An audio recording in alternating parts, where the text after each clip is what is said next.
Christopher Nolan é um dos maiores diretores da atualidade do cinema. Pra mim, nunca errou. Eu sei que é polêmico, eu sei que muita gente não gosta dele, mas a gente vai discorrer aqui hoje sobre os motivos que levam ele a ser um diretor tão aclamado assim nos dias atuais. Ele é um diretor que em si tem poucos filmes em sua carreira. São no total 11 filmes, sendo eles Following, que é o primeiro filme feito por ele, depois Amnésia, depois ele fez Insônia, Batman Begins. Na sequência ele fez O Grande Truque, Batman o Cavaleiro das Trevas, depois ele fez A Origem, que é um dos melhores filmes dele. Depois ele fez o último filme da trilogia Batman, que é Batman o Cavaleiro das Trevas Ressurge, que possa ser um dos mais polêmicos e o que a maioria das pessoas não gostam muito. Na sequência ele fez Interestelar, o que pra mim é o melhor filme da carreira dele, embora Oppenheimer lá na frente a gente vai ver que é um dos que o pessoal mais gosta, mas depois de Interestelar ele fez Dunkirk, que é um filme baseado ali na Segunda Guerra Mundial. Depois ele fez Tenet, o que pra mim, spoiler, já é o pior filme da carreira dele. E por fim ele fez Oppenheimer, o único filme no qual ele ganhou o Oscar, que na minha opinião ele demorou bastante até para ganhar o Oscar de melhor diretor,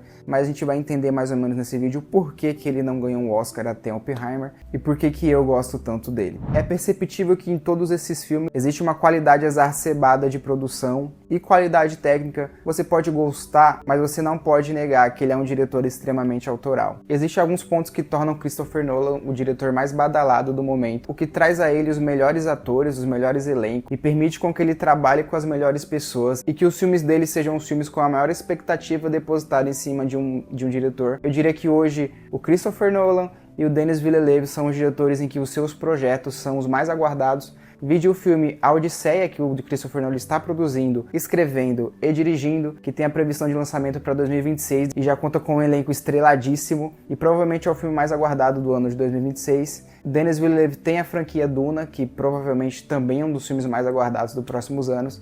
Então eu diria que esses dois diretores hoje são os atuais dois melhores, ou vamos dizer assim, maiores, ou vamos dizer que estão em melhor fase, diretores da atualidade. Nolan iniciou a sua carreira com o filme Following, lançado no ano de 1998, e aqui nesse filme a gente já vê algumas particularidades que mostram que o Nolan já era de fato um diretor especial. Primeiro que esse filme ele teria um baixíssimo orçamento, já que ele não tinha apoio, não tinha reconhecimento e não tinha um network com Hollywood. Então, por ter baixo orçamento, ele usou de muita inventividade para produzir o filme. Primeiro porque ele só poderia gravar o filme aos finais de semana, então o fato da passagem de tempo dos atores ficarem diferentes, porque ele gravava, um exemplo, num sábado e depois ia gravar no outro sábado, então a diferença da paleta de cores da maquiagem, a diferença da barba dos atores, a diferença da aparência física dos atores ia mudar muito de uma cena para outra de gravação. Então ele teve a ideia de fazer um filme totalmente em preto e branco, o que facilitava assim porque escondia alguns defeitos do filme, e também o fato da arma usada no filme, que seria uma arma de fogo, ele optou por usar um martelo, assim evitando de usar uma arma falsa de brinquedo que denotasse que o filme tivesse baixo orçamento. E, na minha opinião, essa é uma das principais qualidades de um diretor, porque é muito fácil você pegar um diretor que seja bom e depositar muito dinheiro nele e ele entregar algo agradável aos olhos do público, tanto em CGI como em qualidade técnica.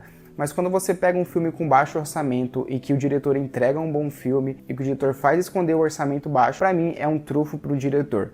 Resumindo, um diretor que faz um bom filme com 100 mil reais e outro diretor que faz um bom filme com 20 mil reais, eu acho que o diretor que utiliza baixo orçamento, ele tem muito mais características que denotam qualidade do que o diretor que pega muito dinheiro e faz um filme bom. Já o segundo filme da carreira do Christopher Nolan, o filme Amnésia, que pra mim é o filme que realmente, de fato, mostrou que ele seria um diretor especial para sua época. Aqui ele já contava com um orçamento um pouco melhor, já contava com um elenco um pouco melhor, ele tinha bons atores atuando para ele, e é perceptível a evolução dele.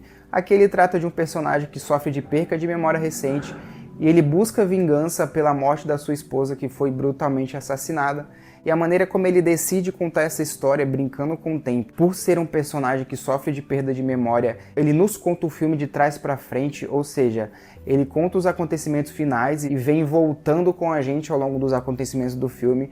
É uma maneira muito inventiva de nos colocar na visão de uma pessoa que tem amnésia, haja vista que a gente sempre está vendo o depois do acontecido, então a gente meio que não lembra ou não sabe o que aconteceu antes, que é exatamente o que acontece com o personagem do filme. Então aqui a gente já vê que ele brinca um pouco com o tempo, com essa história da narrativa, e sai um pouco do clichê daquele filme de 3 atos básicos com uma curva dramática, e ele faz isso em outros filmes também, e é perceptível que ele gosta disso. Interestelar trabalha muito bem com o tempo, O filme A Origem tem um trabalho com o tempo, sim, e a principal obra que ele trabalha com o tempo é o filme Tenet, embora a maioria das pessoas não gostem, mas a gente percebe que esse artifício de brincar com o tempo ele gosta muito de utilizar. Até o filme Dunkirk, se não me engano, ele utiliza de diversas linhas temporais para contar o filme, o que torna o filme mais estiloso e mais gostoso de assistir. O principal fator que torna os filmes do Nolan especial, apesar da qualidade de direção, eu diria que é a qualidade técnica de seus projetos. E aqui eu vou separar dois tópicos. Primeiro, qualidade da trilha sonora.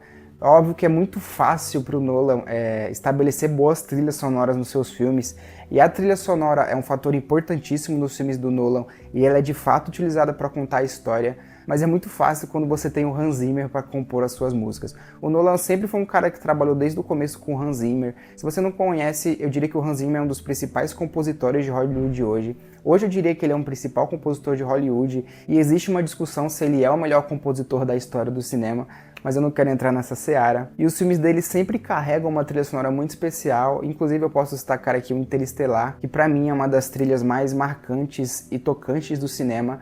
É uma trilha simples quando tem que ser simples, é uma trilha emocionante quando tem que ser emocionante, mas também é uma trilha poderosa quando precisa de força.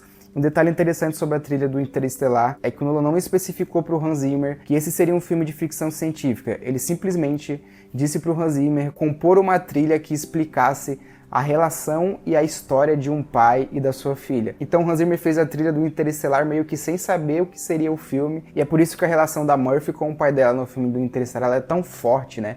E é o ponto mais emocionante do filme, porque a trilha sendo utilizada para contar essa história coloca literalmente a gente num ponto de emoção muito especial entre a relação do pai e da filha. E o segundo tópico importante para mim da qualidade dele são os efeitos práticos. É muito comum a gente ver diretores se ancorarem no CGI e no valor de produção empregado em CGI para esconder algumas coisas dos seus filmes, para evitar levar o elenco a locações mais distantes e mais difíceis de conseguir. Então é muito utilizado o fundo verde na maioria dos filmes, a gente percebe isso, principalmente nos filmes atuais da Marvel, que precisa ter um toque de caixa ali para produzir filmes com frequência.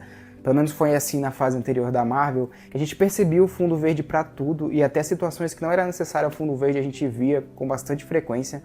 Nos filmes do Nolan isso não acontece. Pensa num cara que adora usar efeito prático nos seus filmes. É muito raro a gente ver um filme do Nolan que seja carregado de CGI. Sendo bem honesto, eu não lembro de quase nenhum que seja assim. Eu vou te dar um exemplo, no filme A Origem, ou filme Inception, né, o título em inglês, tem uma cena que os personagens brigam dentro de um corredor gigante, como se fosse um corredor de hotel muito grande, e esse corredor no filme é retratado como se estivesse girando. Seria muito fácil fazer em CGI, eu diria que a maioria dos diretores fariam isso, mas esse não é o caso do Nolan. Ele simplesmente fez um corredor gigante, colocou dentro de uma centrífuga gigante e deixou aquele corredor girando e os atores atuando, rodando ali junto com aquele corredor. Outro ponto é aquele avião em Tenet que explode no aeroporto. Ele literalmente explodiu um avião de verdade. E no filme Batman, o Cavaleiro das Trevas ressurge. Aquela cena inicial que o Tom Hardy interpretando o Bane pula do avião que tá caindo, sim, ele derrubou um avião de verdade e os homens pularam de paraquedas. A maioria esmagadora dos diretores usaria CGI, o Christopher Nolan utiliza efeito prático, o que traz pra gente mais verdade ao filme. A gente vê o filme menos cru, sabe? A gente tem uma proximidade maior em entender o filme, entender as motivações dos personagens, porque tudo que tá acontecendo ali é factual, as coisas são factuais, embora alguns acontecimentos sejam bem mentirosos, mas o fato de ter coisas vivas e coisas verdadeiras ali faz com que a gente esteja mais próximo do filme. A versatilidade dele também pra mim é uma das maiores características positivas que ele tem.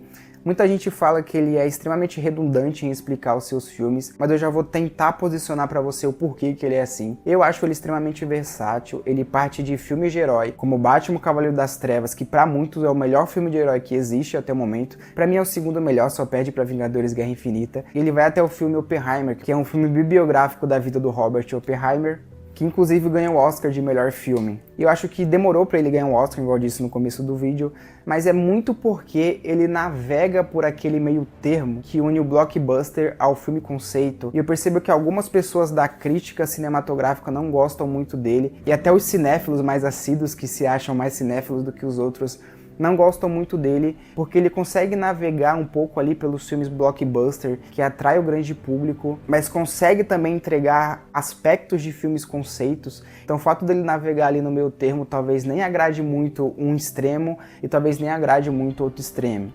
que eu tô querendo dizer com isso? Eu tô querendo dizer que o grande público que só vê filme da Netflix, que só vê filme enlatado, talvez não vai entender ou não vai gostar dos filmes do Nolan. E também o cinéfilo muito raiz, aquele cinéfilo que se acha muito cinéfilo, talvez ele não goste do filme do Nolan porque o Nolan precisa explicar esse filme para o grande público. E o cinéfilo, ele não gosta muito que o filme seja explicado, ele quer ser instigado a ser inteligente. E como o Nolan não faz isso, eu acho que existe um certo preconceito da crítica em premiar os filmes dele.